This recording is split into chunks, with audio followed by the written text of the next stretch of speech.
কি খবৰ আপোনালোকৰ ভালনে? মোৰ বৰ্তমান ভাল। আজি দেখিছে চাগে মই অকণমান গুড়া খুন্দি আছোঁ। দেখিছে আজি মই বৰা চাউল অকণমান আছিলে পুৰণা বহাগ বিহুৰে, তো এইখিনিকে মই বনাব লৈছোঁ। বৰা চাউলৰ গুড়িখিনি কৰি লৈছোঁ মই মিক্সিতে। আজি বেছি নাছিল, তাকৰ আছিল, ত' সেইকাৰণে মই মিক্সিতে গুড়াখিনি খুন্দি ল'লোঁ। লৈ আজি কেইখনমান নাৰিকল পিঠা বনাম। আপোনালোকে চাব মই কেনেকৈ ঘৰতে নাৰিকল পিঠা বনাইছোঁ। বৰা চাউলৰ পিঠাটো সকলো অসমীয়া মানুহে বনাব জানে, তথাপিতো মই এনেই নিজৰ পদ্ধতিত কেনেকৈ বনাইছোঁ সেইটো আপোনালোকে চাব দেখুৱাইছোঁ।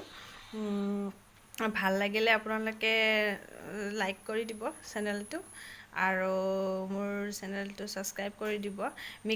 বৰা চাউলৰ পিঠা আচলতে আঠা থাকে খুব, সেইকাৰণে ঢেঁকীতে খুন্দিব লাগে, কিন্তু যিহেতু কম আছিল মোৰ চাউল আৰু মোৰ খাবৰ খুব মন আছিলে, তো মই মিক্সিতে খুন্দিছোঁ। মিক্সিত খুন্দিলেও পিঠা ধুনীয়া হয়। কিছুমানে কয় বৰা চাউলৰ পিঠা মিক্সিত নহয় বুলি মেইনলি, কিন্তু চাব মইতো বৰা চাউলৰ পিঠাই দেখিছে চাউলখিনি কিমান আঠা আছে। মইতো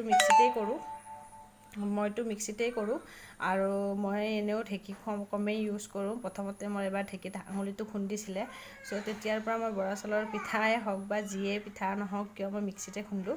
তো আপোনালোকে চাই ল'ব কেনেকৈ কৰিছোঁ পিঠাখিনি, আৰু চাই থাকিব।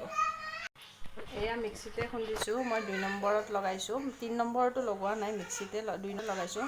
প্ৰায়ে হৈছেই বুলি ক'ব পাৰি, তথাপিতো এবাৰ চালি দিলে গুড়াখিনি ভাল হয়, তো সেইকাৰণে মই চালি দিছোঁ। চাব আপুনি।